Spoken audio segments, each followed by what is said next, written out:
Okay. Okay, good afternoon. Buenos tardes, Dios te bendiga. Soy Pastor Chente. That's all I know in Spanish, okay? That's it. Okay? Good afternoon, I'm Pastor Vince. Thank you for being here this afternoon for our Faith and Justice Candidate Forum. It is our first one, so we are learning as we go, but we just believe that we have a voice in our community. Someone asked, why are we doing this? Well, this is the perfect opportunity to be heard, right? So that we want you to be able to speak to whoever your candidate is, and who our next city council member will be. Because someone from this platform will be the next CD9 council person. And so we want them to know what we're concerned about and hear what they're concerned about, right? So again, thank you for coming. A couple of housekeeping things. The restrooms are behind you. The ladies, your restroom is on this side. Gentlemen, your restroom is on that side.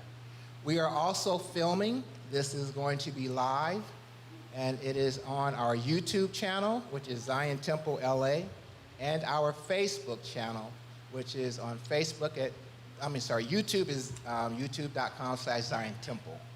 Facebook is facebook.com/Zion Temple LA. So either way, you can go back and see it later on. And again, thanks for being here. So I want to introduce to you our moderator. And our moderator is the Sharice Rhodes. She's a civic strategist, executive leader, and a community advocate dedicated to the advancing opportunity, leadership, and long-term development across Los Angeles. She's the founder and CEO of Rhodes Enterprises, a strategic consulting firm that works at the intersection of government, business, and community to help navigate complex initiatives and bring meaningful projects to life. She's also the founder of Leaders in Power, a 501c3 nonprofit organization committed to the cultivating of the next generation of leaders through civic education, youth engagement, and community empowerment. Before launching her own organization, Sharice served as chief of staff in the city of Inglewood, where she helped coordinate city leadership, community stakeholders, and major partners during one of the most transformative periods of economic growth in the city's history. Her background spans public service, economic development, and cultural leadership.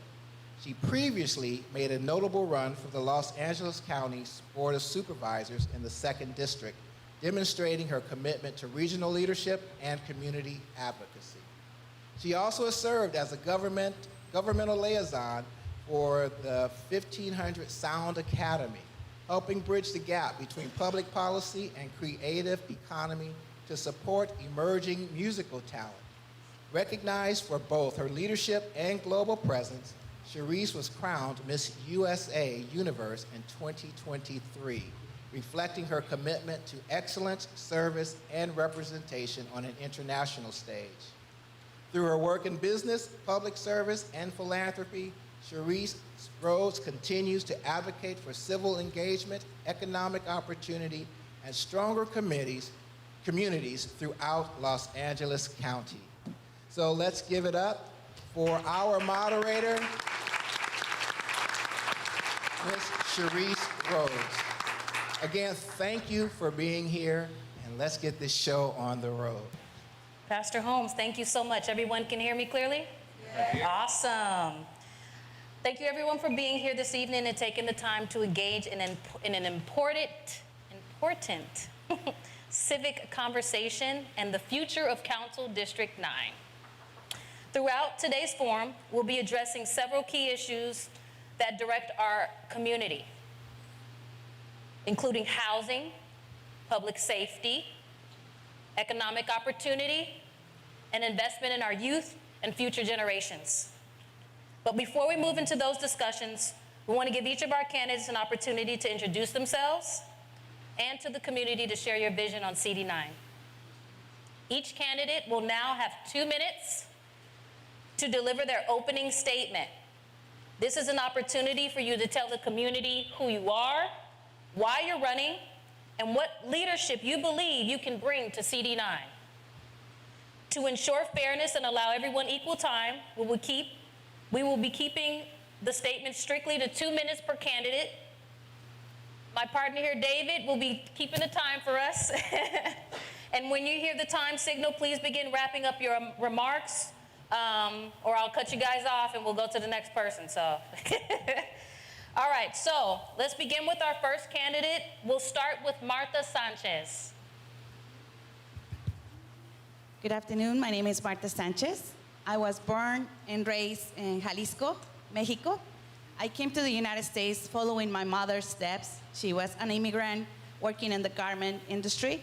I raised my siblings as their own mother.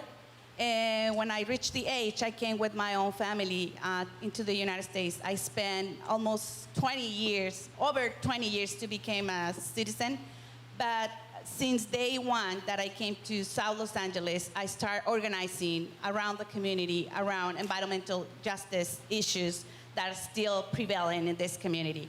I'm so proud and so humbled to say that I'm taking a bold approach to keep doing the work that I've been doing for the last over 25 years, to take a bigger commitment, because I'm sick and tired of seeing the city being suffering so badly with all the issues that are bringing us together this afternoon. Thank you so much for giving me the opportunity to share my vision, which is the community vision. I'm listening, I'm paying attention, I'm taking notes, and I'm building a bold approach to each problem that we are facing day in, day out. Thank you. Also, I want to say, Martha, you still have about 30 seconds. Also, if you guys want to translate in Spanish too within your time frame, keep that in mind as well. So you have about 30 seconds, Martha. Gracias, soy Marta Sánchez, soy terapista.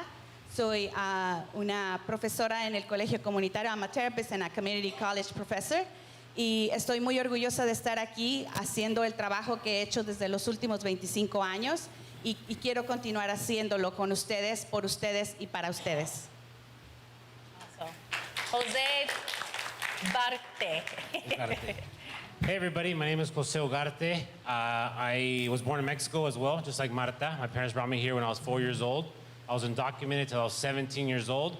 I got my citizenship because I worked hard to pass my residency test and pass my citizenship test. I became a citizen while I was in college. My first job out of college working for the LA Federation of Labor. I was a community organizer for labor, working to making sure we passed a minimum wage increase of $15 per hour.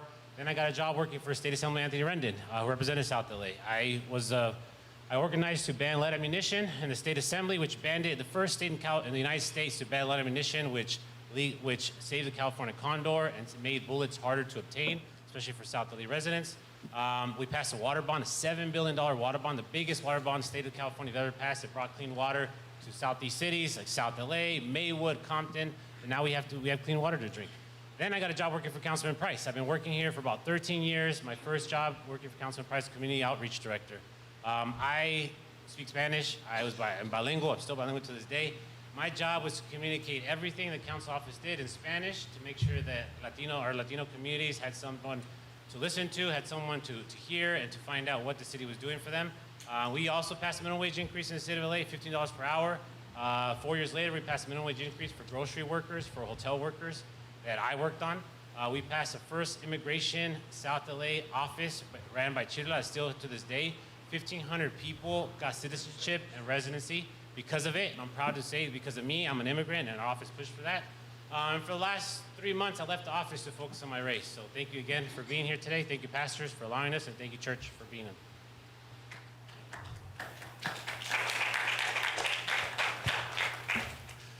Thank you for having me here today, and thank you everyone for being here today this afternoon. My name is Jorge Nuño. I am born and raised in South Central Los Angeles. My parents came here in 1970 to the exact zip code 9011.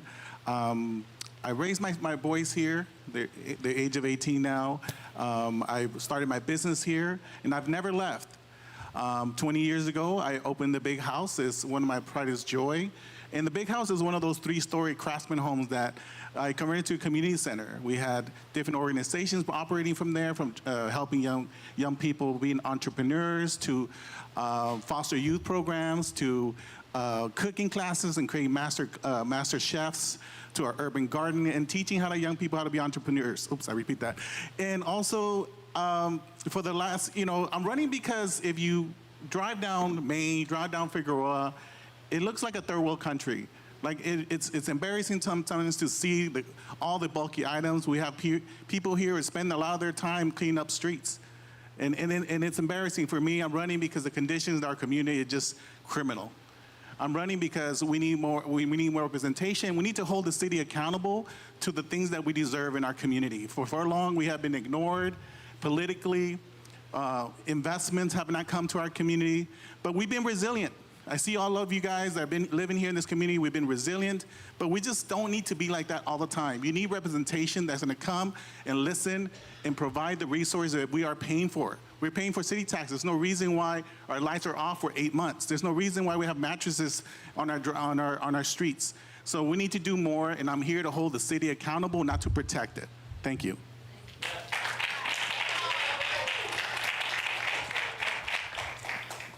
Hello, good afternoon. My name is Jorge Hernandez Rosas, and I'm also proud to be a South LA resident. I was born and raised in South LA for 40 years.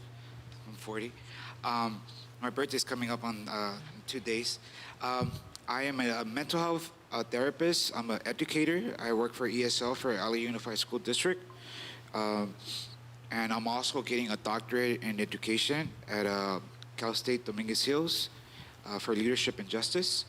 The reason that I'm running is because we deserve a better community. We're tired, sick of the same issues all the time. And it's like, why do we have to normalize this? It's like all the time. There's trash on the floor, on the streets. Street lights are not working properly because people are stealing copper wire and they're selling them to third-party companies. So we have to go after those companies that are purchasing illegal copper. Also, LADOT, Department of Transportation, they're not doing their job. I have multiple times I have called CD9 and they just push the issue. They don't even say anything about it. Like, we're sick and tired of people illegally parking, blocking the streets, blocking our driveways, and we call LADOT, and guess what? 40 minutes wait. And if they answer, and then they take another 5-6 hours to respond. So this is tired. I'm tired. I'm not a politician. This is the first time that I'm actually running, but I love this community, and I would definitely work my best to serve you guys. We need to have an open dialogue for everybody, and I will definitely, my office will always be available for all of you guys. Thank you. Hey everybody, my name is Estuardo Mazariegos, and I am your candidate for CD9. A little bit about myself. I was born in Guatemala at the height of a civil war and a genocide. My family comes from an organizing background. My family comes from a mutual aid background. We've built communities where I'm from in Guatemala, La Limonada, which is currently considered the largest slums in Central America. My granddad was one of those folks that built houses from cardboard to tin to cinder block, brought in all those services. And I brought this here to the United States in 1988 after my dad left Guatemala because there was death squads that were literally following him and his family members around. So when we got here, the first lesson that I got about class and race was the 1992 uprisings where I saw the city burn. And from then, I started organizing as a child, fighting to ensure that we have dignity as kids. We didn't have access to sports, but I was able to organize our people into sports leagues and block by block have fun during the summer.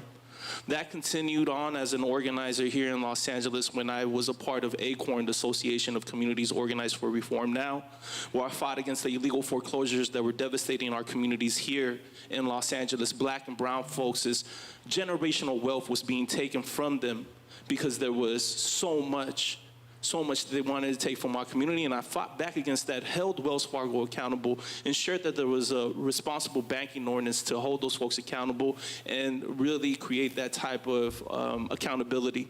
And now, most recently, over the last 4 years, as the co-director of ACE, the Alliance of Californians for Community Empowerment, have fought to lower the rent for over 600,000 units here in Los Angeles and increase the minimum wage to tourism workers to $30 an hour, which I think every worker in Los Angeles should earn a $30 minimum wage. We need to fight to increase green space in our community. We need to fight to ensure that the 10 out of the 6 out of the 10 most dangerous intersections are in our community. Can I say it in Spanish now?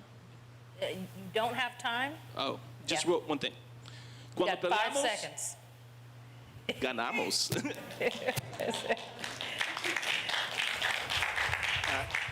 Good afternoon, everyone, and thank you to Zion Temple for organizing this very important conversation. My name is Elmer Roldan, and I am excited to be here. This is only the second time that community has had an opportunity to hear from candidates. For the bulk of this race, we have been pitching our ideas to a lot of outside organizations who are deciding on the fate of South Central Los Angeles and Council District 9, and that is one of the reasons why I decided to run. I love South Central Los Angeles. I was born in Guatemala. I call myself South Central American because I carry the spirit of my Central American roots. And I was raised by Black and Latino organizers in South Central Los Angeles to demonstrate my love by investing here in the community, and that's what I've been doing for the last 30 years. I've been fighting to improve public education to give Black and Latino students a chance at graduating on time, college and career ready. Today, I'm the executive director of an organization that provides resources to kids who are at risk of dropping out. The 3 schools that are in our community include Carver, Santee, and Clinton Middle School, but we're also in Watts, Pico Union, East LA, and the West Side.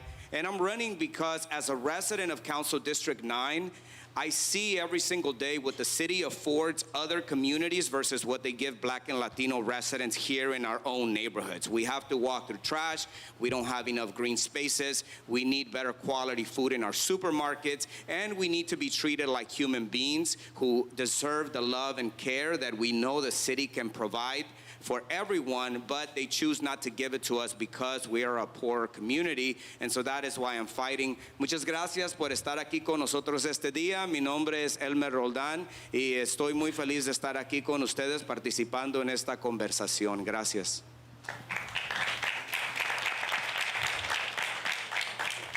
You guys have a mic up there? Oh. Let's start. Michelle? Michelle Washington. Good afternoon. Good afternoon. Hello, everyone. Thank you, Zion, for having us here today. My name is Michelle Washington, and I may be a write-in candidate in this race. I am from Los Angeles, California, born and raised. I've been living in the district for 19 years. It wasn't until about 6 years, well, let me back that up. Okay, so I am a mother of 3, okay? 3 adult children. I have 4 grandchildren. I am an only child. I've been living in the district for 19 years. I recently have purchased a home and had to have communications with the council's district office. So I am running for city council because I am experiencing what the constituents is experiencing. I am a constituent. I'm a social worker.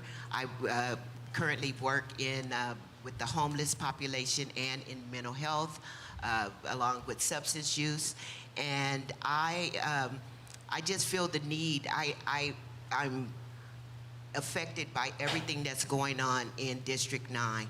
I want to bring the unity back into community, and I want to bring the human back into humanity. And I know that I could serve and get rid of, help everything.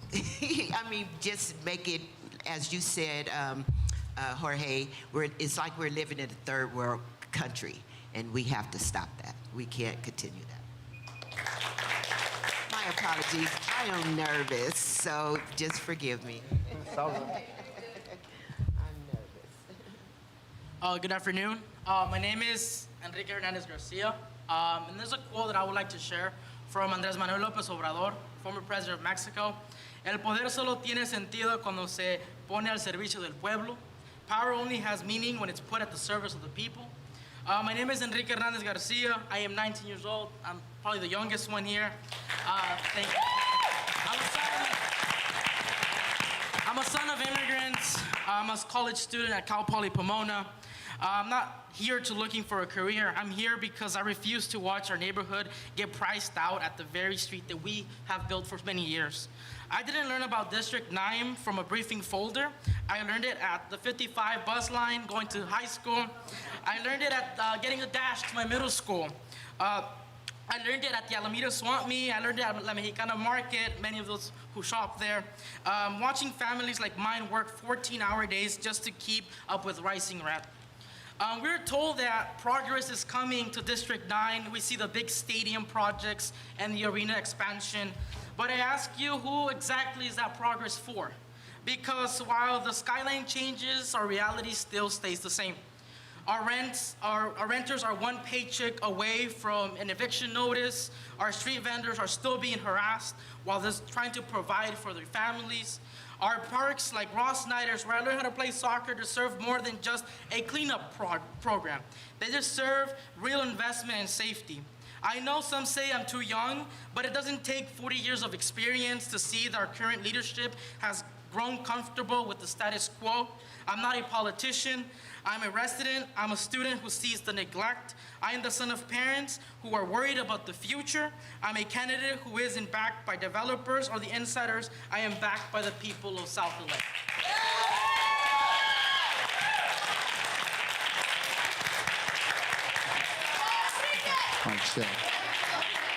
Go ahead, brother. I see you. What's going on, everybody?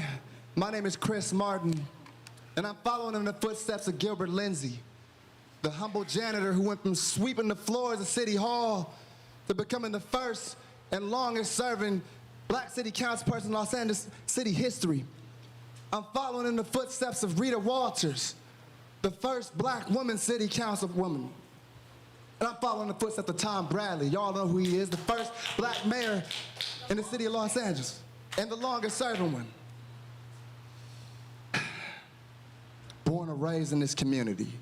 I'm from right here, and when I say from right here, I mean from right here, from 43rd Street and Central Avenue. And I never left my community because I love my community with all of my heart and with all of my soul and with every bone in my body. And I believe that God raised me up for a time such as this.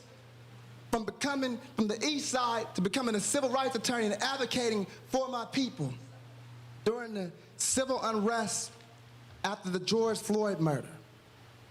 I helped organize a team of over 900 lawyers to defend over 700 protesters who were arrested for their protest-related offenses. And I negotiated with the city attorney's office to get the vast majority of those charges dismissed. That is the kind of fight that I'm willing to take to City Hall. I am not afraid to speak truth to power. My name is Chris Martin, and I'm running for Los Angeles City Council right here, from the community, for the community, still in the community, and I'm still here. Thank you so much.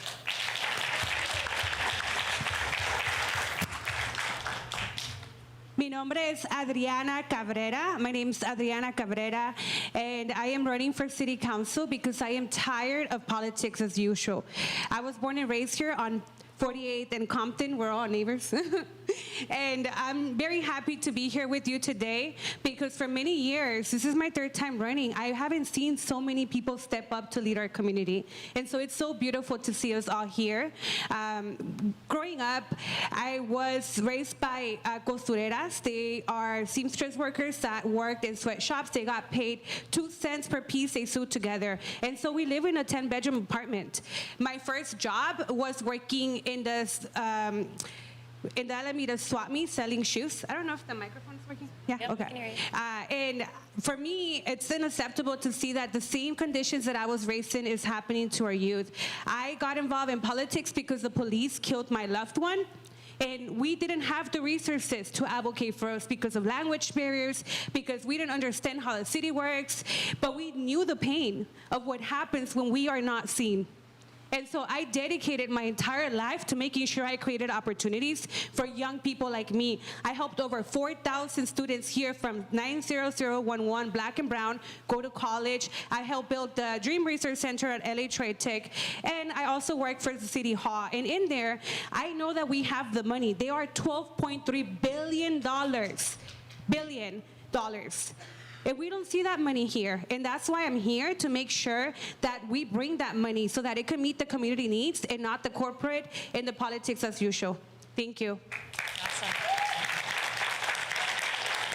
All right, thank you to all the candidates for those opening remarks and for sharing why you are seeking the opportunity to represent Council District 9. We will now move into our first policy segment of the evening, housing and homelessness. Council District 9 sits at the center of the most urgent challenges facing Los Angeles. Residents across this district are experiencing rising housing costs, visible encampments in many neighborhoods, and far too many families who are just one emergency away from losing their housing altogether. These issues are deeply connected. Housing affordability, encampment response, prevention strategies are not separate conversations. They intersect every day in the lives of the people who live here. Before we ask the question, I want to invite the audience to listen carefully to how the candidates answer. Strong leadership on issues like housing and homelessness usually reveals itself in three things: clarity about what policy lever they would actually use, understanding how the system works, and the ability to describe what real progress would look like for the community. So as you listen, think about which answers give you a clear direction, not just a general vision. Got it? All right. So, first question. If you were sworn in tomorrow and could move one major policy in your first year that would impact all three, housing affordability, encampments, and prevention, what would it be, and how would the community know within 2 years that it worked? Starting with Martha Sanchez. There are several policies that are preventing us to take the lead and enforce, local regulations. There are several state policies that are preventing us from moving into a more livable community.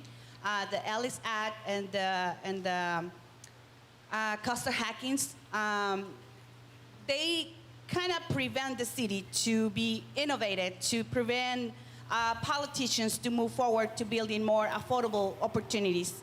I believe that the system is not set for people like us, and we have to take matters into our hands. We have to push politicians to go to the state and reform those two policies that are preventing us from building adequate housing with low-income families, but also bringing us the opportunity to build social housing where community members and community organizations can lead and organize to have better housing opportunities. Thank you, Martha.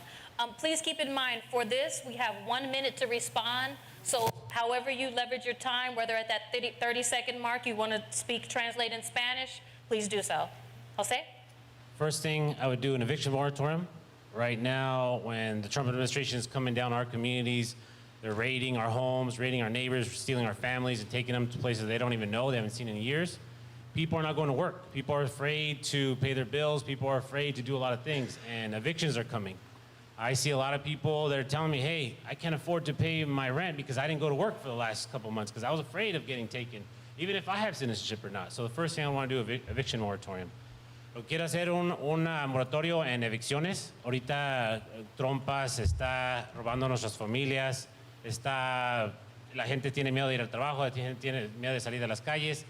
Y es muy importante que paguen su renta y si no van a poder pagar porque lo que está pasando, quiero parar todas las evicciones que van a pasar por eso. Me han hablado a mi oficina, a mí, tengo amigos, tengo familia que me ha dicho, José, no tengo dinero para pagar mi renta porque lo que está pasando. Entonces, lo más importante para mí es parar que ahorita nos saquen de nuestras casas, viviendas. Gracias.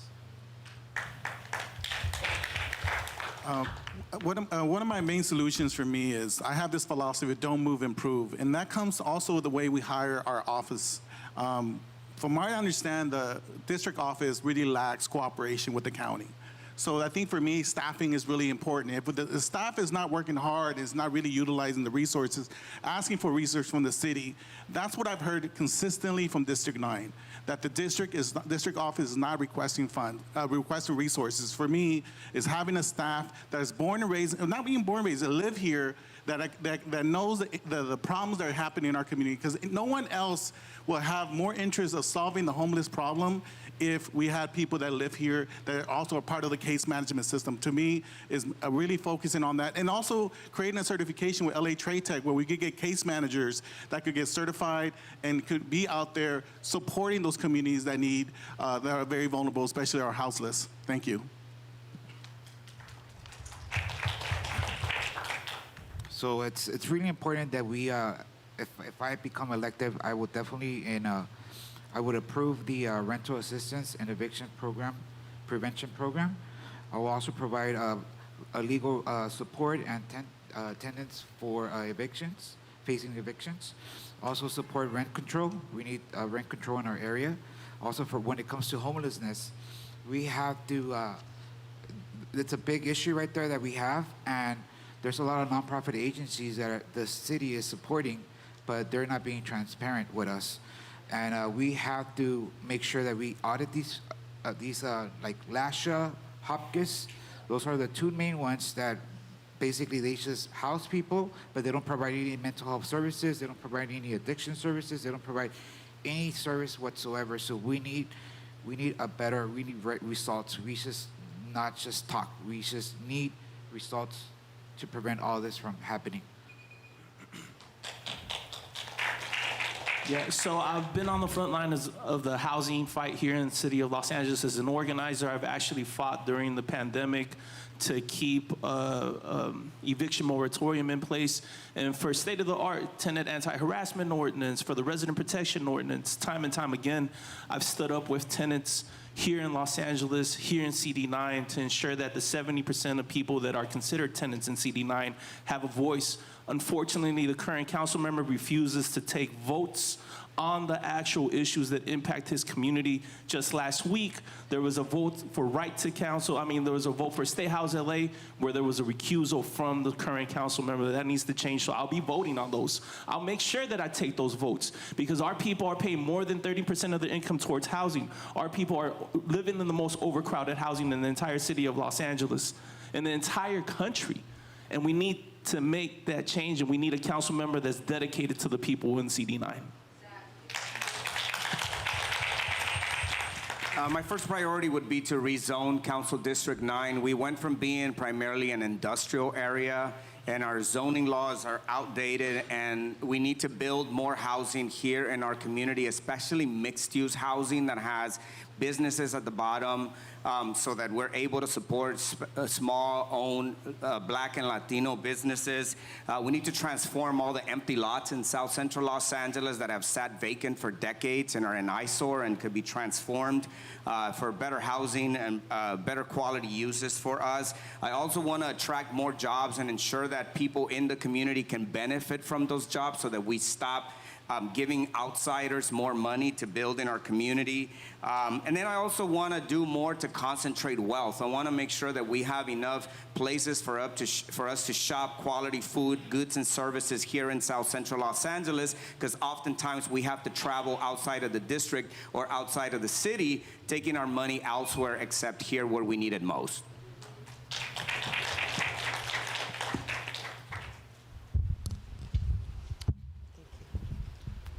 Hello. I believe that the housing situation begins with economic growth. People are in houses and they can't afford it. So I believe that's the starting point. Also, I believe, I know that there's a Proposition HHH, which still has funds, bonds for us to build. I believe the solution is building as it relates to the homeless. The unhoused population, some of them do not want to get off the streets. I believe tiny homes will support that. The key is they also have to have mental health services to support the unhoused and the mental health, people with mental health. Thank you. I think there's a difference, with all due respect, working in the front lines and actually living to the edge of being evicted. So I think what I would do is to first fund eviction prevention and emergency rent before families lose their homes. I don't think it's fair. It's a saying that there can't be a rich government and its poor community. We need to first, in order to prevent more people to be homeless, we need to make sure that we have our families to be able to afford rent, because there's no way we can tackle homelessness while our neighbors are being evicted every day. It's not possible.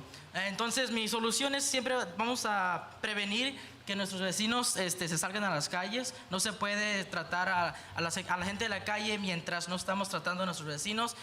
No puede haber gobierno rico y pueblo pobre.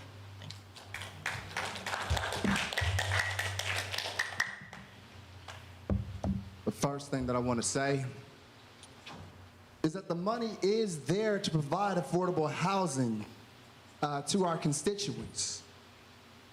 But we need to reassess the city's budget so that we can do that, because too much of the city's budget is being spent on things that not only don't help our community, but that harm our community. So one of the things that I'm gonna do when I get on the city council is I'm gonna sit on the budget committee so I can know where the money is going. Next up, I want to bring the point that the Community Reinvestment Act requires banks that are in the community to help out with affordable housing. We can actually force the banks in our community to do that. Google the Community Reinvestment Act. We can enforce that. We can get some of these abandoned hotels to be converted into housing units. The money is there to do all of these things, and we just have to spend it wisely. Thank you so much. So during the pandemic, I founded South Central Mutual Aid LA, and it's basically a coalition of neighbors that were impacted by homelessness. I saw women getting raped every single day in the streets. I saw how the city and the city of Los Angeles and the LA County departments are not working together, and because of that, people are suffering, and that's one of the main things that we need to change immediately. Second, we need legal aid hubs. People do not know their rights. Homeowners are being taken advantage of as long as renters. We need home ownership programs. We deserve to live and own homes here. And then we also have to make sure that all the public housing that's built in our district is for people in our district, because that's not the case right now. Thank you. All right, awesome. Thank you, candidates, for those responses. Housing and homelessness are deeply connected to the stability of our communities. But another issue residents consistently raise across Council District 9 is public safety and trust within our neighborhoods. We move now into our next segment, public safety and community trust. Public safety is one of the most important responsibilities of any elected official. But real safety in a community is not just about responding to crime. It is about building a system where residents feel protected, young people have opportunities, and trust exists between neighborhoods, community organizations, and law enforcement. In a district as complex and as diverse as Council District 9, public safety requires coordination, it requires leadership, and it requires accountability. As candidates, as you listen to the candidates' responses, I encourage you to listen carefully to something important. As you are you hearing clear thinking about how systems work together? Are you hearing general ideas about safety? Because improving safety in a district like this requires more than good intentions. It requires leadership that understands how prevention, intervention, and enforcement connect. So for this segment, each candidate will have 1 minute to respond to the question. And so here we go. First question. As council member, how would you align these systems? Oh, wait, here we go. Many public safety strategies fail not because of lack of effort, but because of systems. Law enforcement, schools, community organizations, and city services are not working together. As council member, how would you align these systems in District 9 so that prevention, intervention, and enforcement are actually working together to reduce crime? Martha Sanchez. Thank you. This question falls into one of my top 3 priorities. And when I talk about safety, I'm not only talking about being targeted as being Latino or African American. I'm talking about not being able to go to the parents' meetings because the lights are not adequate, because the sidewalks are broken, because there is no way to park your car far away to the place where you have to go. There is no way for people to walk toward the neighbor's house because there is no a system that can prevent crime happening to you. When I talk about safety, I'm talking about the school to prison pipeline that's still taking place in school sites. I'm talking about intervention. Most of the money is going to prevention programs. As a mental health therapist, I have seen a lot of problems happening because we don't do intervention. Programs that will prevent crime to happen. Programs that will prevent parents leaving their homes, mothers working 2, 3 jobs, leaving their kids alone at home. I'm talking about so many systems that are not working together. Thank you. I want to expand community safety partnership programs. If you take South Park, 13 years ago, South Park was the biggest park in our district, still is, but the most underutilized park in our district. Nobody wanted to go to that park. It was dangerous. 4 years later, it took us to put a community safety partnership program together. It means we hired 10 officers from LAPD. We interviewed them. We made sure that they're local. The community had a voice. So we ended up hiring 5 women and 5 men police officers, 5 African Americans, 5 Latinos. Majority of them spoke Spanish. It's been 10 years now. There haven't been any issues at that park. That park has cleaned overnight. That's the kind of thing we want to see. We want to see more officers that look like us, that are from our community. We want more officers. Compared to New York, Chicago, and the major cities, we're down 5,000 officers in our community. I want to hire more women officers. I want more officers with college degrees. I want more officers that look like us. I want more officers that are local, that are on foot patrol, on bike patrol, and a horse patrol. Thank you. Thank you. You know, when I think of public safety, I don't think of more police. I think of more resources for our young people. I think of youth employment. I want to share a project that my fiance led at Diego Rivera Complex, where we brought different organizations to address an issue on the park. The county, the city, the school district, representatives were all there to listen to these stories of what was going on. By having everyone at the table, we could coordinate resources so that we could directly fund resources to those affected areas. So to me, it's about bringing everyone to the table and discussing what we could all bring so that we don't work in silos. So having that experience, the group was able to get funding to get gang prevention and a park grant. In that process, the issue got addressed. So for me, it's really working closely with different organizations and having all the stakeholders in our community to be at the table to discuss transformational change. That's how I see things happening.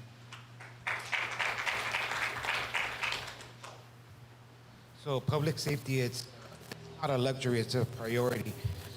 And our community has every single right to be able to walk safe from school to their house, going to work also. It's really important that we partnership with LA Police Department, LAPD, and also LA School Police to ensure that our kids are being able to go safe passage. I know that LAUSD has that, but we need to enforce that.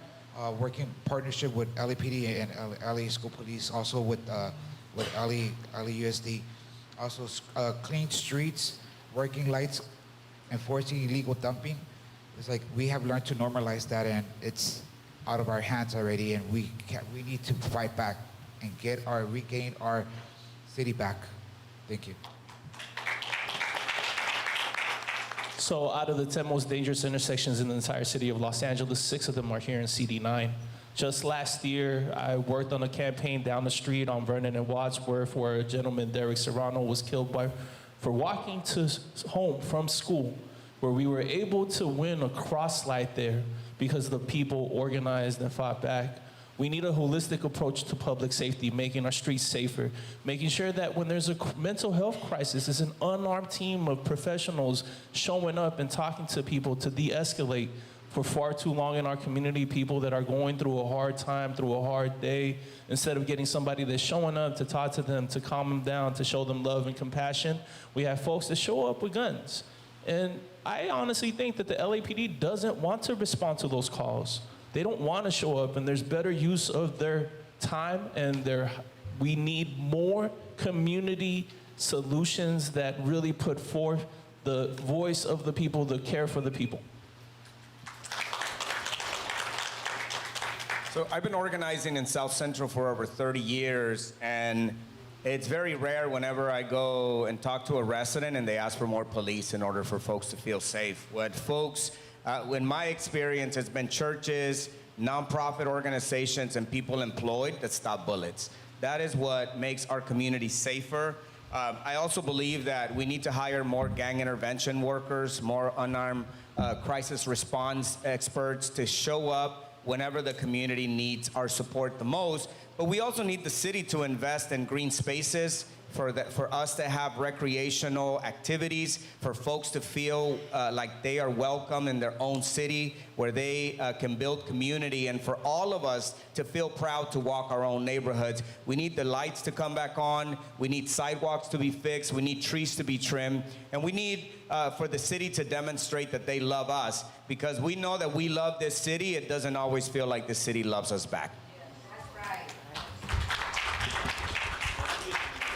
Public safety.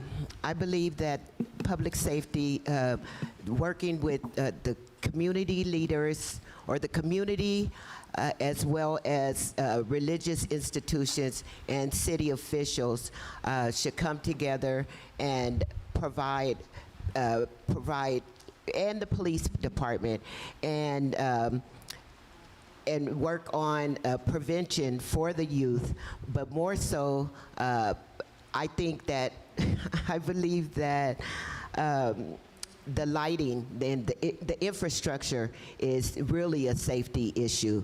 At nighttime, people are not having lights in their area.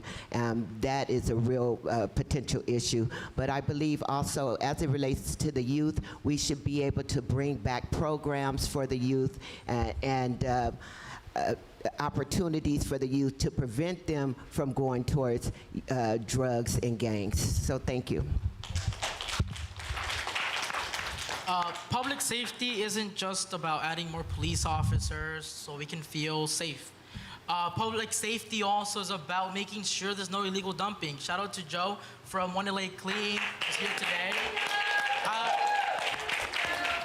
Where I've joined him many times to clean up our streets. It's an illegal dumping from almost an entire 2 blocks. So public safety, again, is not about adding more police, it's making sure that we feel safe in our communities with or without the police department. Making sure that our kids can go to school and come back without having to be worried. How many times was I not in the bus in high school 2 years ago where kids were getting assaulted, kids were getting robbed, kids were getting harassed? What about them? Right? So it's not about adding more police officers. It's about actually investing in the city. It's actually investing in the community, in our streets. It's not fair that you go to the west side and all their streets get fixed in 4 hours, and ours takes months. That's not investment right there. Okay, thank you.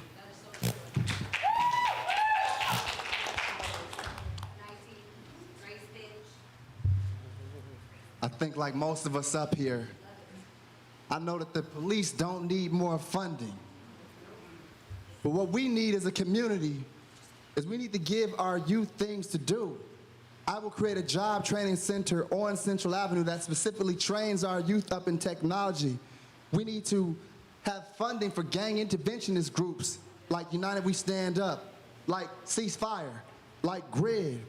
We need to fund community youth programs like A Place Called Home and like the Youth Justice Coalition that serve our at-risk youth. And we need to train our cops better. They're not trained to deal with mental health issues. And as many times I've been banged on by the Bloods and the Crips, I've been stopped by cops without probable cause or reasonable suspicion. And I sue the bad ones for a living, and I win, okay? It is costing our city millions of dollars, and we need to do something about that. Thank you. So public safety is a very important issue to me. Last year, 2 years ago, the police killed my cousin, Oscar Leon Sanchez, when he was having a mental health crisis. And right now, the LAPD is not doing crime prevention. They're just documenting crime. I also was held at gunpoint while walking from the parking lot to my house. So I know, the need to feel safe, but I also know that right now LAPD has 54% of our budget, and they're not doing enough. And they're not, because it's rooted in white supremacy, and that's something that no one wants to talk about, but it's there because we're living it every single day. And so for me, what matters right now is making sure that we start seeing what's happening at the federal government is also happening at the local level, and we need to start defunding those departments that are taking all the money and defunding the rest, because we can propose all the things that we want to have here that everyone said, but there's no money for it because it's going to the LAPD. Awesome. Everyone here is doing a great job. Just want to make sure you guys know that. Even me? Everyone. I hear the passion in this district, and really hope to see that we, elect a powerful candidate. So, moving on to our next segment, Economic Development in Council District 9 carries a unique responsibility. The district sits in one of the most economically strategic areas of Los Angeles, yet many residents and small business owners in South Los Angeles are still working to access the opportunities that growth can bring. This segment, we will focus on 3 key issues: supporting small businesses, job creation in Los Angeles, and responsible development that benefits the community. Audience, as you listen to the candidates' responses, think about something important. Are you hearing a clear strategy of how economic opportunity actually reaches residents and small businesses? Or are you hearing general ideas about development?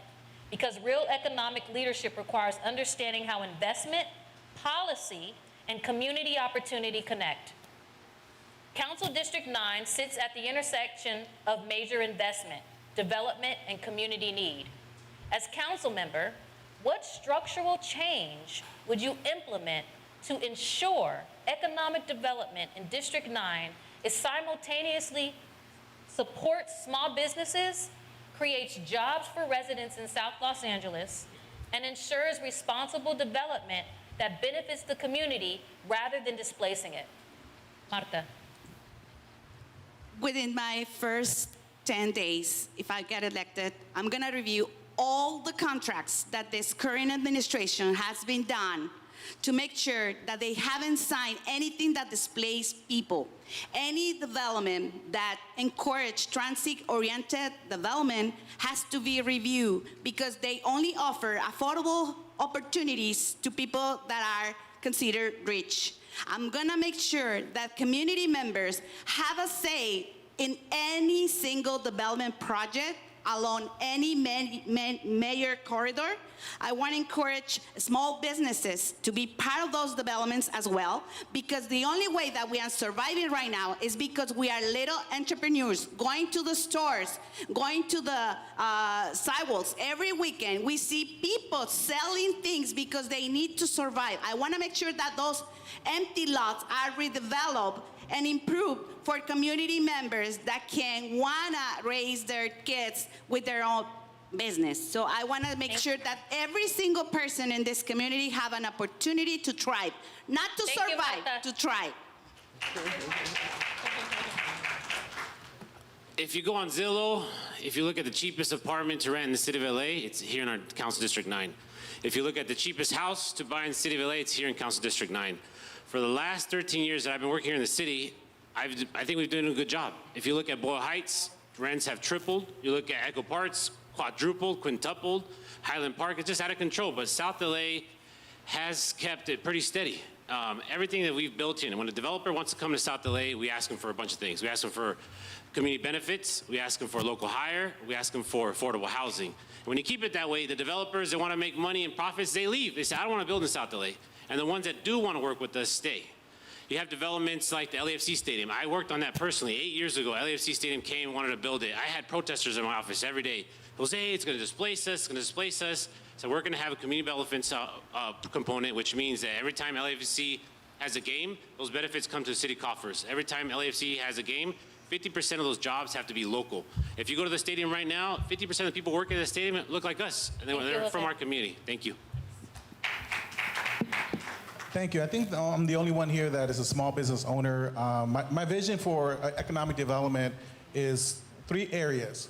Central Avenue can be an arts and culture corridor, everything from Little Tokyo all the way to Watts. We could do a whole development plan to make sure that people in this community take advantage of that and actually invest in that. 2, we have 3 industrial zones. We have the Broadway area where I live, we have Goodyear Track, and we have Alameda. My vision is to create those zones to be green zones. There's a lot of work that's going to be coming in green initiatives and robotics and EVs. Why can't we be the hub of the whole county for when you need repairs for your EV trucks? So if the city's going to invest billions of dollars in new infrastructure, South Central should be in the front lines of getting their young people trained. We got LA Trade Tech in our district. We could train young people to be the next workforce to help address those issues. So 3 zones, green initiatives, I think that will bring thousands of jobs to our district so that we could export talent. Thank you. Okay, so small businesses are a backbone of our communities, so we must support them, make it easier for them to unnecessary barriers with permits. Also, it's really important also that we support local businesses, small businesses, but also we need to make sure that we get investors to come to our city, like big corporations like Target, you name it. Like we need more structure. We need more stores that people have choices. People have choices of buying food, like healthier food. You know, not only just seeing Northgate or Food for Less. We want other options. Like downtown has them, USC has them. Why is it that we don't have good choices over here? Also, I mean, it's really important that we get priority also with that. So I've been one of those advocates that have shown up and protested to defend the rights of the community to stay in Los Angeles. And I've been a part of designing multiple community benefit agreements to ensure that there's affordable housing and youth development, that small businesses are protected and kept in place. And I've been one of those folks that have said we need to do better when it comes to community development in the city district number 9. Too much of it is concentrated on the northern end of the community. So what I would propose is looking at things like Mercado La Paloma, which is an excellent choice to have throughout the district and an example of small business development that truly does uplift the community and truly does create small business that is owned by families and community folks that really feed off of each other and bring culture, that bring food, that bring self-sustainability into our neighborhood. So that's what I've been about my entire career as an organizer, is to ensure that our community voice is being heard here in the 9th City District and throughout the city of Los Angeles.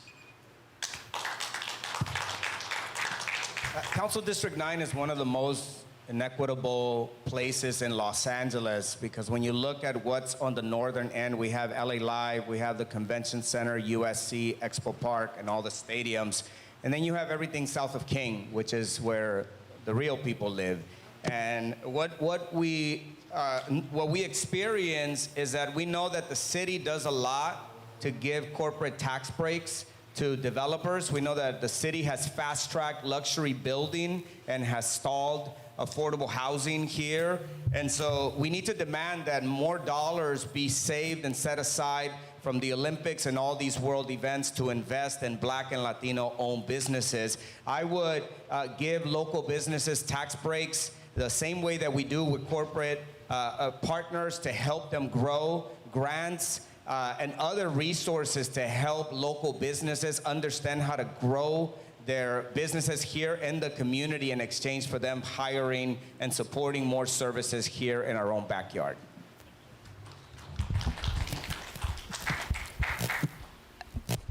Hello. Okay, I believe that investing in workforce development and training programs will allow people to gain the tools to, and then I believe that we should have grants in our budget where we provide the community members grants to open up small businesses. And also I believe that we should contract with different small businesses so that the constituents in District 9 could get a job, you know, because as I said, economic growth is what needs to happen. And so if we have MOUs with other organizations, and then once someone goes down to get a job, and then they will be able to get a job. However, we need to create more jobs. Thank you, Michelle. When it comes to investing in our small businesses, clear example, go down Central, not that far from here. We did door knocking. Most of those shops are closed. Most of those shops, we're talking to some of the neighbors. One of the famous panaderia, Las Alondras, we were talking with them. In 2024, in 2025, by the end of 2025, they lost 45% less income than they did last year. So when it comes to investment, it looks like we're investing in other places, but not in South LA. First is we need to make sure that those small businesses, business owners, are able to afford rent. Because if you cannot afford rent, you cannot manage a business. There's two different rents you have to pay for. Also, create those one-stop. A person who's trying to open a business should not be bounced around the city to be getting permits. It should all just be in one spot. Make it easier for them to be able to open those small businesses. Not only that, but get those, pair them with new local business owners.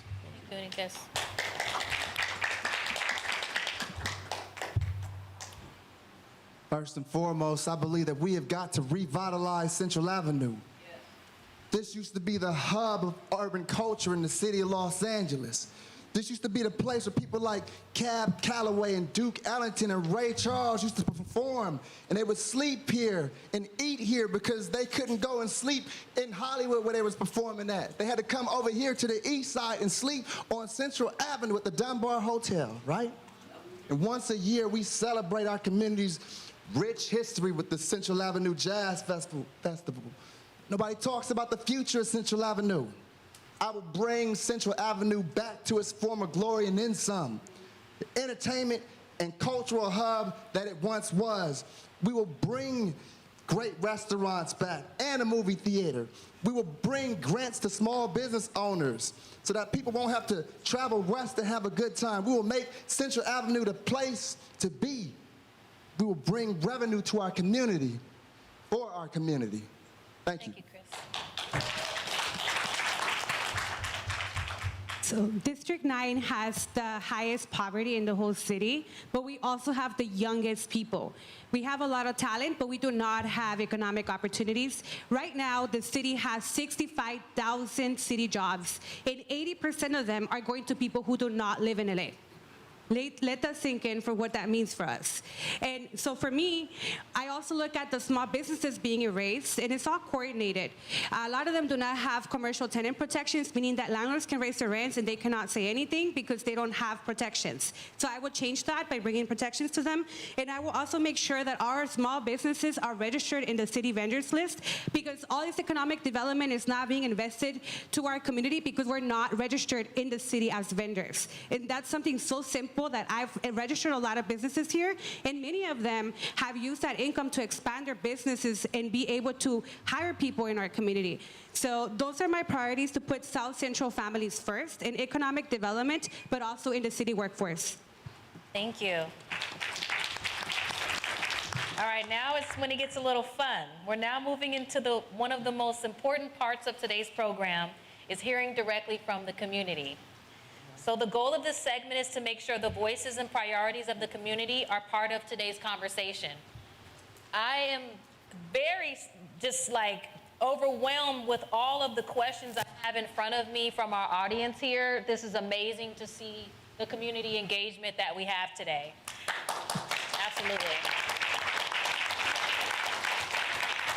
what I have done, what I'm going to do is, instead of asking the same question for everyone to answer, I'm going to split this question up, and everyone will get a different answer for us to all have most of our, I can't finish all of them, but we'll do most of them and do it that way. You guys okay with that? Yeah. Awesome. Okay, so let's see. To ensure that we're able to hear from all candidates and stay on schedule, each candidate will have 1 minute to respond. So first question for Martha Sanchez from the community. Describe with some detail how you plan to address the out-of-control street vending that blocks access to sidewalks and creates a hazard for residents who use mobility services. This is a question that I had in my mind going around for a while because I've been talking to those street vendors for a while. I think we have plenty of spaces, empty spaces where we can do those, like inviting those vendors to come and build a formal opportunity for them.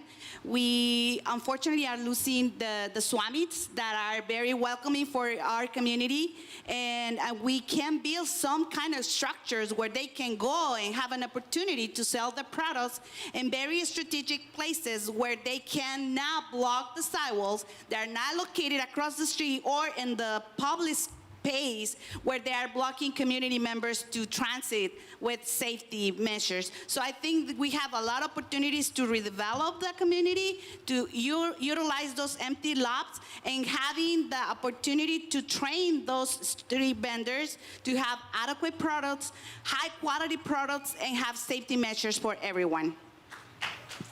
Thank you, Marta. Jose, elected officials have no days off. How can you make sure we still have access to you if you are to be elected in CD9? Great question. I don't take days off. I never have, never will. I work every single day. Most of the candidates here all know me for years. They know me, they work with me, they can call me, they text me. I think I'm the only candidate that's up here that can say I work with everybody here at one point and I know them. I'm available as much as we can be. I've always been accessible. That's just if you're an elected leader, you have to be accessible. Is number one. Well, I think Jose, and let's be respectful here. I think Jose, what we're looking for is what protocol will you put in place to ensure that we have access to you and that there can be forward progress. The easiest thing is we have office hours. I want to make sure we have set office hours during when people are off work. Right now, if you go to city council, it's all during the daytime. People are working 9 to 5. Councils before 5 o'clock. That's a problem for me. I always said, why don't we have council meetings after 5 to make it more accessible? I want office hours that are accessible from 5 to 7, from 5 to 9. I want to be accessible to make sure we implement that. Monday to Friday, 5 to 7 o'clock, the councilman should be in his office. Awesome, thank you. Jorge, while the city has invested heavily in housing placements, excuse me guys here, but many residents struggle to remain in housing because they lack basic life skills support and long-term case management after move-in. How would you prioritize city funding for post-housing stabilization services to prevent people from returning to homelessness? I think what I mentioned earlier, we need to invest more in case management so there's more access to programming. We have a lot of nonprofits in our district that we should have, access for them for housing, if it's in housing security. Sometimes people are just one check away from being homeless. For me, is making sure the resources in the city, that my office is working closely with the nonprofits to make sure that we have like open hours for them to come in and have case managers. Sometimes we need case managers for everything, if it's for homelessness, for small businesses. I think to us is we need that guidance, and for me is really working with the local nonprofits to get open office so people could come in and say, hey, how can we help you? But I think we need to train people from our community to service our community. I think that's one of the big things for me, is local hire, so that the people that are actually helping you are people that live in your own community. So to me, that's very important in my platform. Awesome. Jorge, with immigration reform approaching and concerns about its impact on our community, will you take a stance similar to other local officials, such as the Mayor Pro Tem of Cudahy, who have publicly called out gang activity. What is your position on that type of action? I feel that that's not appropriate. If I get elected, I would definitely support our people, our community. We have a lot of immigrants that are undocumented, and we have ICE terrorizing our people, and that has to stop. I would definitely speak to state legislators, anybody that is able to assist, also with the mayor's office. The mayor is also against ICE, so we need to definitely bring back safer community safety back. I know a lot of people are afraid of walking on the street because they're going to be raided by either ICE or other entities. We got to put a stop to that. We need our people. Our people are not. They're here just to work. They're not here to cause any issues or anything like that. So we need our community back. Estuardo, Yes. how will voters know if you are actually keeping your promises? Wow. Yeah, they would see me every day. I would be walking the streets every day. I've already been held accountable before even stepping into office. I work with hundreds of community members, abuelitas, tias, aunties, uncles, and everything in between. And they've told me already, Estuardo, the minute that you slip up, we're going to come to your house and pull your ear. And I said, please do so. I'm here to serve my community. I'm here to make sure that our voices are being heard. For far too long, our community has been left out of the economic development and vitality of the city of Los Angeles. For far too long, we haven't been able to have the type of political representation that really uplifts the hardest working people in Los Angeles. The people in South Central LA built the city, take care of the city's children. We cook for the city, we clean the city streets, but we always get the short end. So you'll see the outcome of having an organizer in office. You'll see the outcome of having somebody that really does care about the community in office. And if I don't, the abuelitas and tias will come and pull my ear.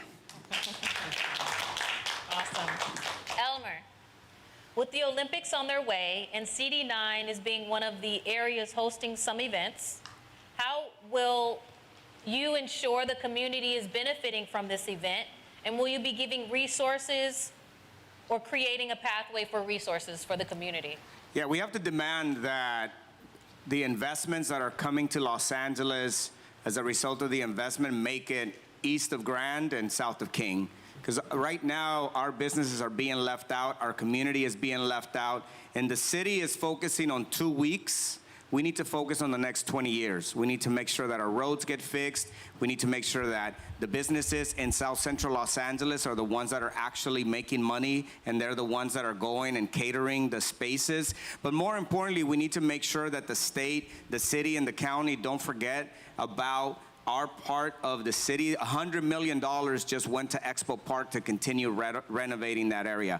I love Expo Park, but I also know that we need more green spaces in South Central Los Angeles where people desperately need spaces where we could feel safe and secure. And we need a council member that's actually fighting for South Central Los Angeles and all of Council District 9, not just focusing on everything north of King. Thank you, Elmer. Michelle, with all due respect to this question, if elected, what will you do differently than Councilmember Curran Price? If elected, I will personally call the community members back. I will set aside Tuesdays and Thursdays, and I will call back because I am a constituent, as I said, and it was, I just felt really unheard and not getting the phone call. I would also focus on the needs of the community. The first thing I would do is a needs assessment for the community, and I will find out who are the people that's going to help get everything done, because not just the council member, it's up to the community members also. Once the unity is returned, we have to do this thing together. You know, it's not just the council member, you know, we have to, everyone has to do it together, but I will get it done. And if you want results, vote for me, because I'll get the results. Enriquez, this question's probably perfect for you. How will you make sure young people in District 9 have opportunities and feel represented? One, making sure that we can come back once we graduate college, making sure that we are not pushed out, making sure, just really quick, growing up here, you grow up with the mindset, walking to school, seeing your streets being neglected, and you start, you know what, if they're not paying attention to the streets, they're not gonna pay attention to me, right? So making sure that we start to invest in the youth, because the youth is the future, because we will be here for the next 50 years, because we will be here, we'll be the next ones to buy homes, we'll be the next ones to have kids, we'll be the next ones to live here. So making sure that we can come back, have a job here, and give back to our community. Making sure that we can go to college, making sure that we can graduate high school, making sure that we can come back and support our parents and support ourselves. So once again, investing in the youth is going to be the only way for this district to move forward. Thank you. Thank you. Chris, if the city had limited money, what would you prioritize first for District 9 and why? If the city had unlimited money or? Limited. Okay. What would I prioritize first? Well, first of all, I would prioritize making sure that we place, affordable housing, for the people in the community. So many people here, are out of homes. They can't afford to live in the community. We could change that, right? Like I said earlier, we can make sure that the banks actually help people to, get the affordable housing that they need through the Community Reinvestment Act. That's something that a lot of people don't know about. When it comes down to it, I can put my lawyer cap on, and when folks, disagree, I can make sure that I. Oh my gosh! Hold up now. That's all right. I'm gonna let my time run out on that one. Okay. Thank you. Yep. Adriana, if you had to drop out of the CD9 race, who would you endorse and why? Wow. It's actually a very important question because that's the case that I'm going through right now. I would say they all have to earn my vote because I've dedicated over 18 years with no money, no support from any nonprofit, from any organization, showing up for my community. So based on today, and the answers that you've heard so far, if you had to drop out of the race, who would you endorse and why? I would say if I had to pick someone, I would pick Marta Sanchez. Marta Sanchez is the only one that I've seen show up. When I was in high school, she was one of my mentors. So I love the work that she's doing, and she has shown us what mentorship can do, and I'm part of that. Thank you. All right, as we come to the conclusion of our program, thank you to all of the candidates for participating in today's conversation and for engaging on the issues that matter to the residents of Council District 9. We now move into the final segment of the forum, the candidate closing statements. Each candidate will now have 2 minutes to offer their closing remarks. This is your opportunity to summarize your vision for Council District 9, reflect on the issues discussed today, and share with the community why you are seeking the opportunity to serve. To ensure fairness for all participants, we will keep again these same statements strictly to 2 minutes per candidate. When you hear the time signal, please begin wrapping up your final thought. And we'll now begin with closing statements. Martha. Thank you so much for giving me the opportunity to introduce myself.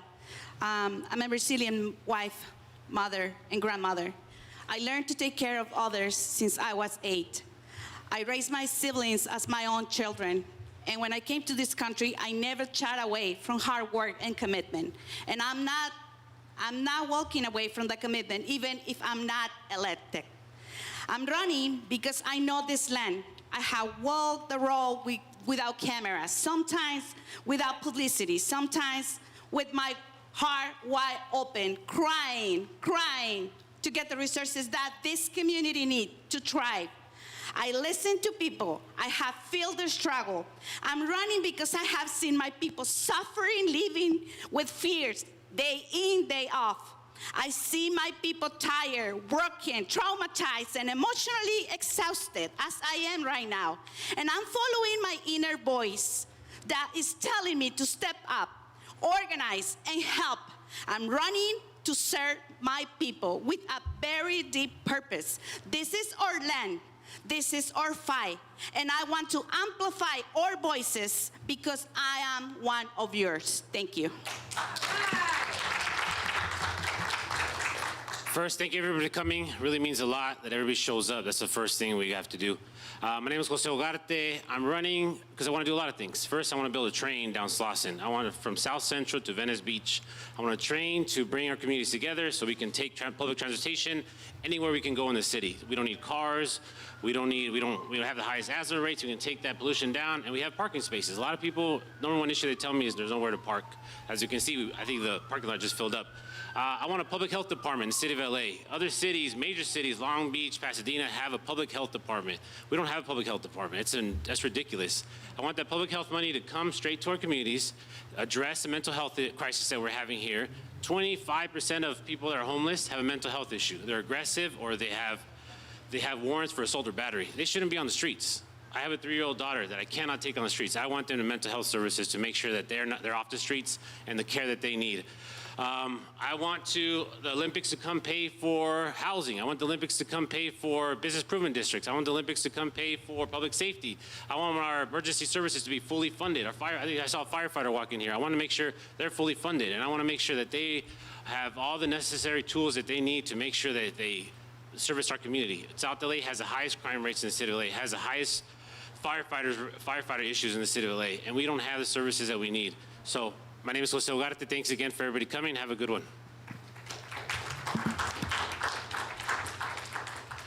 Thank you, everyone. My name is obviously Jorge Nuno, and my vision is to make our community safe, clean, and walkable. And the plan that I have in front of me is really simple. Again, it goes back to the don't, move, improve. Really build an economic development plan that will, revitalize Central Avenue from Little Tokyo to Watts, to clean our streets. I want to have a rapid response for cleanliness in our community. Within 24 hours, everything is clean. 5 zones, 5 dumping zones, 24 hours. Anyone wants to dump in 24 hours, you could go in there and throw away your trash. Simple solutions. I want an office that is native to South Central LA. I want everyone that's in my office born and raised, not even born and raised, just live in our district that sees the challenges that we face. To me, it's just keeping it simple. It's really a campaign that cares. My campaign is about cares. We all are fighters, but we've all been fighting. I think we need a leader that cares, that really shows up, that answers your phone. And again, if you to hold me accountable, it's very simple. You pull up at 35th Street in Maple, I'm right there at the big house. I'm accessible. I'm not going anywhere. I never moved, and I'm planning to build a future here. And I know many of you, having talked to plenty of people throughout my campaign and door knocking and talking, people want the basic things. They want our streets clean. They want people to respond to their lights being turned off for 8 months. It's simple. We need to get back to basics. And I'm a doer. I spent my life as in the servant leadership. That's been my style. Going to school at Holy Cross for middle school, St. Columfield for elementary school.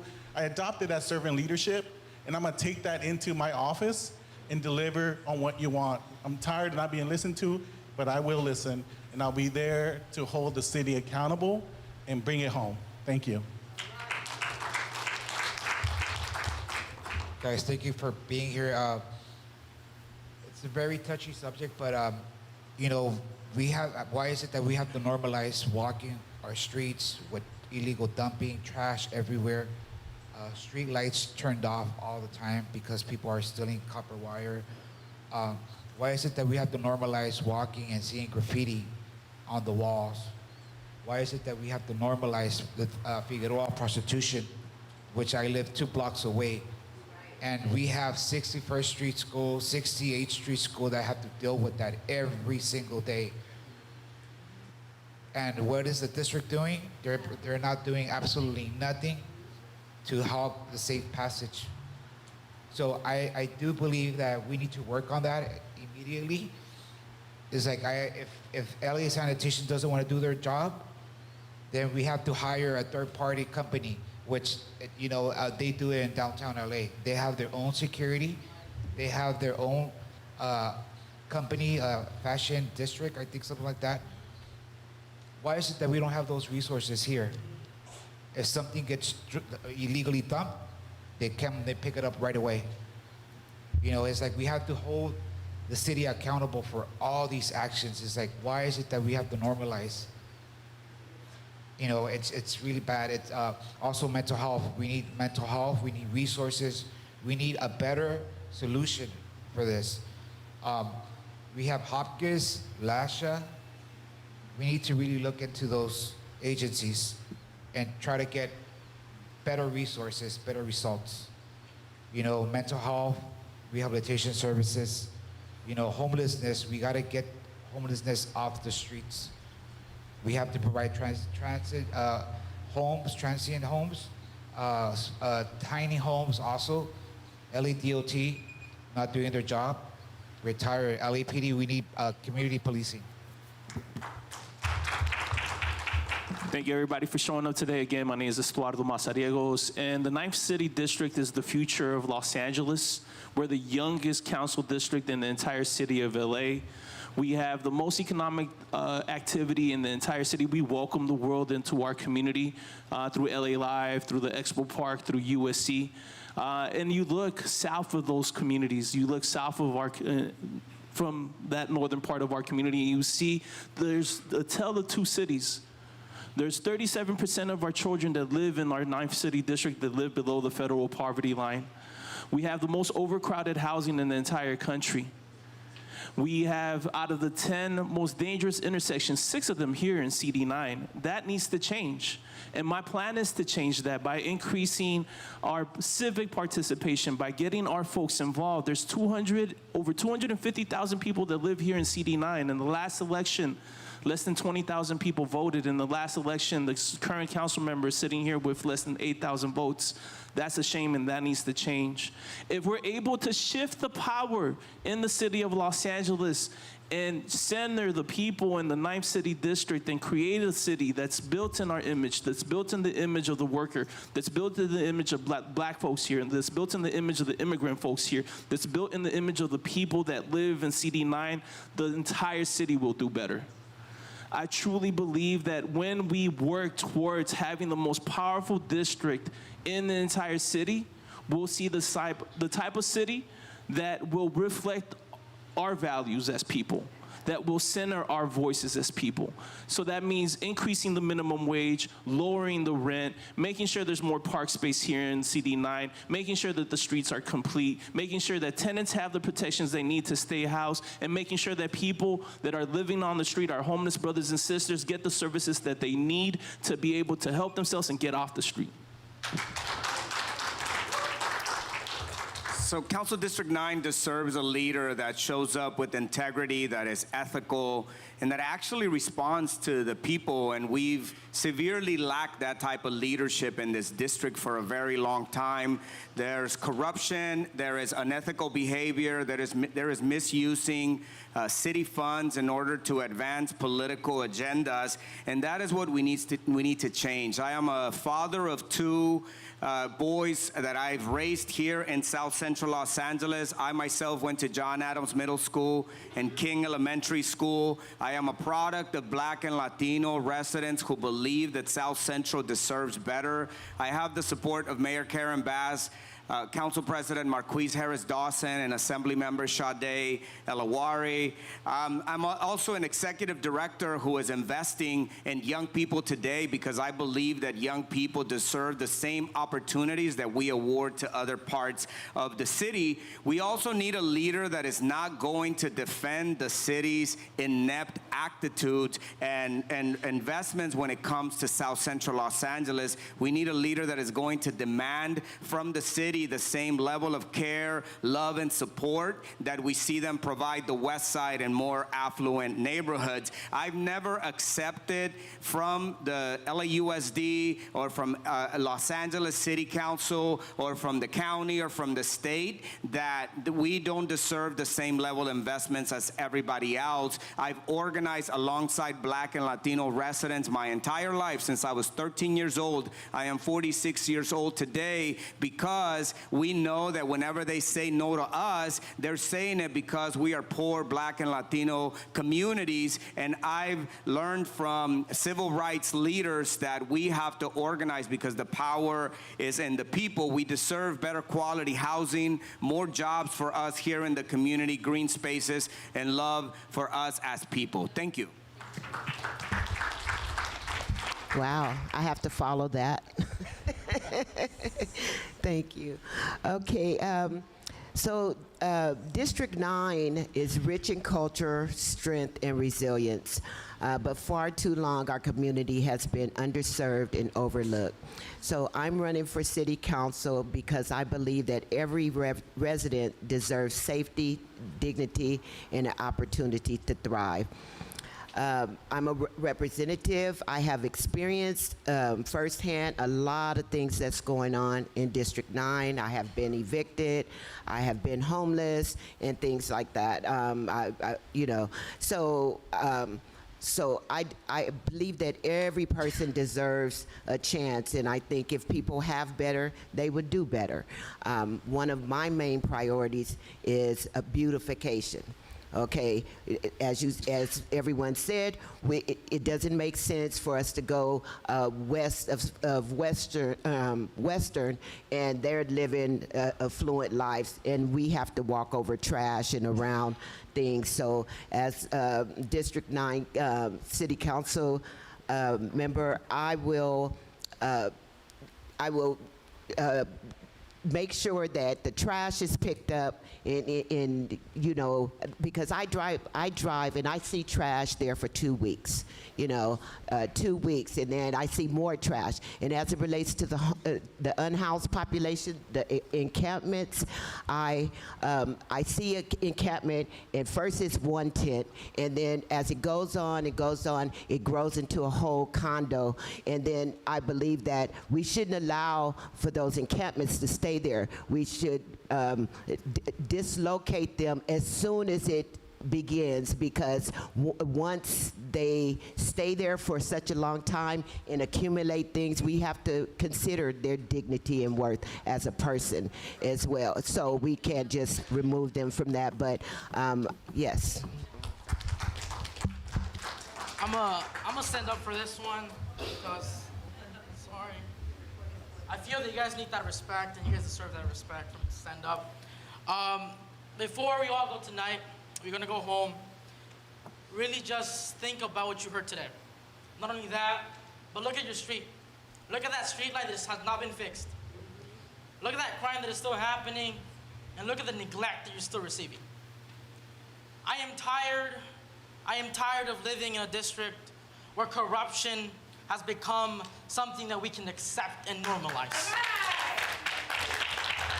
As a 19-year-old, I am 19. I cannot imagine those that are here who've been here for longer, what you guys have been through. I'm 19 and I'm fed up with corruption. I'm fed up with those that think they owe the people. Those that think that the people owe something to them. You guys have the power. Remember this, you guys put people in power, and you guys can take people away from power. That's right. You guys have the right. You guys have the right to vote for each and every one of us. Go home and do your research on every single one of us. I don't live in HP. I don't live in an outside city. I was born and raised on 40th and Ascot, probably one of the most high crime streets in South LA. I saw crime every single day. No one here is gonna come and tell me what crime looks like. I know what crime looks like, because I'm your son, I'm your neighbor, I'm your brother, I'm your sister. I'm not an outsider. I'm one of you. So once again, my name is Enrique Hernandez Garcia. I am your son, I'm your neighbor, and I'm going to be here standing with you, alongside with you, to fight corruption, to get those people out of power, and to make sure that we have a dignifying future in our district. Thank you.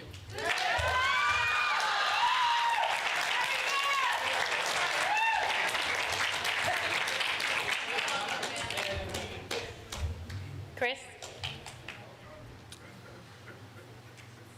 We're in the Faith and Justice Forum, right? So I feel like it's all right for me to say that people look at the outside appearance, but the Lord looks at the heart. And I pray that when you are selecting your next city council person, you look at who's got a heart for the community. You look at somebody who cares for our community and somebody who is going to put South Central first and not just LA Live or USC, but somebody who's going to put your streets first. From Central Avenue to Vernon Avenue to Slauson Avenue, Manchester Avenue to your street. This is our community, and together we can change it if we put it first. Look at who's got a heart for the community. My name is Chris Martin. I've got a heart for the community. And my legacy here, my heart is shown by the fact that way back in 2003, I helped to create the first farmers market on 42nd and Central Avenue. 10 years before Curran Price ever got here while he was in Inglewood. And of course, 10 years later, he took it over and took the credit for it, but that's all right. We did that back then. My legacy is being one of the people who came up with the idea for the Jazz Park on 42nd and Central Avenue. I've got a heart for the community, and I pray that you choose somebody who's got a heart for the community. Thank you so much. I'm Chris Martin. First, I want to start by thanking Zion Community Temple for allowing us all to be here today, because many of us are facing systemic injustice being taken out of the ballot. And Enrique wouldn't have been here if it wasn't because you saw all of us. So thank you for that. And I also want to start by thanking all of you for showing up. It takes courage to be here on a weekend for many hours. For many years, I've shown up in spaces where I've been the only one in my community. I had the opportunity to work in the city for 6 years, and I can tell you that a lot of people of color are being hurt in there who are from our community. Because right now, if you look around, you see all the conditions that we all talk to you about, but we have to remember that there is someone in power that has been there for a decade who makes decisions every single week to shape our way of life. And we have to make sure that we remind them the power that we have. And that's what I've done. I helped multiple people here join the neighborhood council to tap into their voice, into their power, to hold them accountable. I've also seen general managers earning $700,000 salaries, while our community has to work 2 jobs just to pay rent. I've seen our council member being indicted by 11 public counts of corruption. Well, I'm over here hustling every Friday with no money, no support, helping, making sure families that are terrorized by ICE have food, that they know their rights. And it is unacceptable that when we have $12.3 billion, we have to do all of that for free. We deserve to have access to jobs. We deserve to have access to the investment. And we are only going to get it if you start asking those hard questions to everybody. So thank you for being here today. And I look forward to working with all of you. Awesome. I want to thank each and every one of you for taking the time here and participating in this civic conversation. Again, I'm Sharice Rhodes, and it was truly an honor to serve as your moderator this evening. At this time, it is my honor to invite Pastor Holmes to close us out.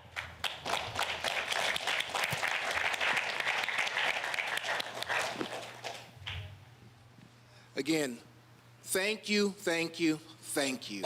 We've learned so much from presenting this. This is our first one. We will make a commitment to have another one. I realize there are a lot of questions that weren't answered that you have, so we're going to try to figure out some form to get your questions answered. It may be online in some way, but we're going to create a think pot and try to figure out. I just ask, would you guys be committed to answering their questions? You can ask me questions. Okay. So at 5 o'clock, we got to go. Yeah. There's something else being set up here. We've been here for. So, but I thank you for coming out. A couple of things that I want to say, and I have to say, because Zion Temple Community Church, we do not endorse any candidate or political party. There's so many terms I want to yell out, but we don't endorse any political party or candidate. This forum is provided strictly as a public service to educate and engage our community in a nonpartisan setting. So make sure also that we have your contact information so that we can let you know about our next engagement and how we're going to get those questions answered. A couple of thank yous. I want to thank, we have some teenagers who are here, our timekeeper, our person who's making sure the video happens, one of our registrar, people receiving your registrations. Thank you so much. They're literally teenagers. To the Zion Temple family, thank you for making this happen. You've supported us, you've shown up, you've set up. And to our amazing moderator, Ms. Sharice Rhodes. Come on, y'all, let's give it up. And finally, I know you're tired of a couple things. Every Friday, we have what we call Fresh Food Friday. And at Fresh Food Friday, we serve over 150 people every week. And at 8 o'clock a.m., right outside of here, we provide fresh fruit and vegetables, lettuce, tomatoes, onions, strawberries, a lot of organic fruit, papayas as well. And that happens every Friday. It starts at 8, but people are lined up at 6 to get their food. Some people said it helps save them money. They don't do their menu for the week until they see what vegetables they have. So they don't have to buy them or repeat them. We're trying to get rid of this food desert here. On the second Tuesdays of every month, we'll do it at 1 o'clock. It's in addition to Friday, across the street at the lot, because we've partnered with some people with the food bank, and we're also partnered with Therapeutic Play Foundation, and we're talking about servicing our community. If you have mental health issues, we're not afraid to talk about them. If you're just stressed out, it's stressful not being able to pay your rent, right? So there are other things, health needs, signing up for health care. The MTA's here, they give free bus passes, a 90-day free bus pass. Who couldn't use that, right? With gas going up, you may want to consider your options. And finally, don't wait to take action. I know these guys, and somebody's going to be our council member, but there's some things that we can do ourselves that we don't have to wait for. One of those is starting to clean up our own streets. And so we have Joe from LA Clean. Where is he? Yeah. Joe. LA Clean. It's LA Clean, One Clean. I got it mixed up. One LA Clean. Yeah. We're going to be partnering with them on the 28th, 29th.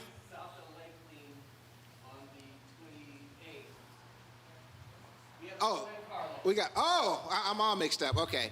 We're partnering with South LA Clean. Thank you for being here, though. And we're cleaning up our own neighborhood. So we're going to be cleaning up from Ascot and Vernon all the way down to Central and Vernon. You're welcome to join us. So let's take a step and get things started. And with that, thank you again. Thank you, thank you. Let's all stand. Make sure we have your contact information. And we believe in praying for everything here. Yes, we're going to get a group picture. So candidates, if you would still stay here, we'll get a group picture with you. So again, thank you for coming. And God, thank you for just this opportunity. We thank you for the people here. Protect them, keep them, give us wisdom as we vote. Hold on, y'all. Hold on. Yo. Hold on. Excuse me. We're not quite finished. Have a seat. Okay. Thank you. Okay, this is who we are. It's time for prayer. Let's show some respect. So, Father, we thank you. We thank you for the opportunity. We thank you for living here in Council District 9. We ask for wisdom, be with the candidates as they make commitments, and thank you for their hearts to make change. And we'll give you all the glory, and we thank you in Jesus' name. Amen. Have a great day, and thank you again. And we're going to take a group pictures, and the candidates will be accessible for you.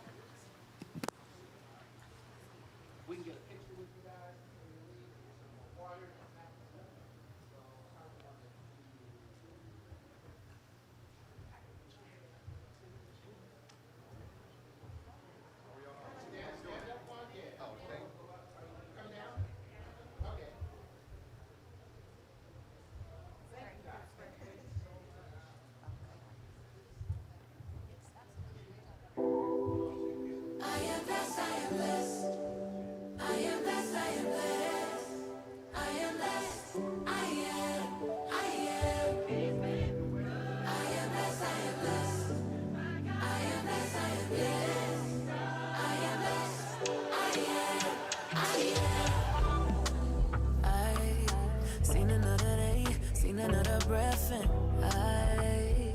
EP. Raindrop trickle on Pastor Shannon. felt a little pain, but I felt a lot of joy. So I don't just sit and to breathe and